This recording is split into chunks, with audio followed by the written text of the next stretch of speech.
ইরানের সঙ্গে পারমাণবিক কর্মসূচি নিয়ে যুক্তরাষ্ট্র আলোচনায় আগ্রহী বলে জানিয়েছে মার্কিন বিশেষ দূত স্টিভ উইটকফ।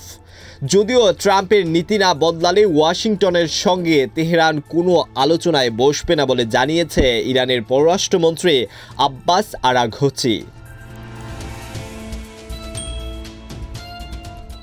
সম্প্রতি নতুন পরমাণু চুক্তিতে সম্মত হতে ইরানকে 2 মাসের সময়সীমা বেঁধে দেন মার্কিন প্রেসিডেন্ট ডোনাল্ড ট্রাম্প।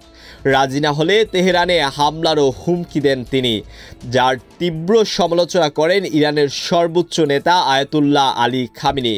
যুক্তরাষ্ট্রকে বাড়াবাড়ি না করার আহ্বানও জানান তিনি।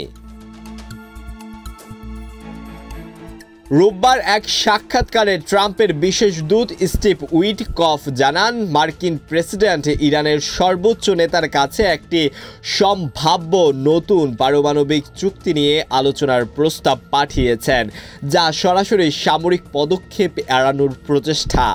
যদিও সামরিক উপায়ে সমাধান করার প্রয়োজন নেই বলেও মন্তব্য করেন উইটকফ। যদিও ইরানের পররাষ্ট্রমন্ত্রী আব্বাস আরাঘচি বলেছেন, যুক্তরাষ্ট্রের চাপের নীতি পরিবর্তন না হলে কোনো আলোচনাই সম্ভব নয়। ইরান যুদ্ধকামী নয়, তবে যুদ্ধের জন্য প্রস্তুত বলেও জানান তিনি। ট্রাম্পের চিঠিতে হুমকি হিসেবে দাবি করেই দ্রুত তেহরান এর জবাব দেবে বলেও জানান আরাঘচি।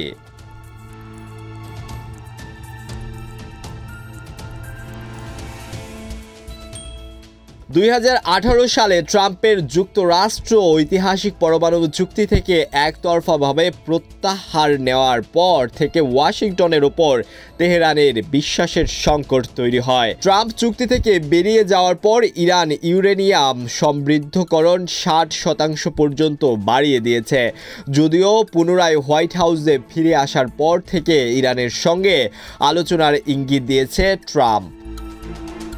আলওয়ান খান, ঢাকা প্রকাশ।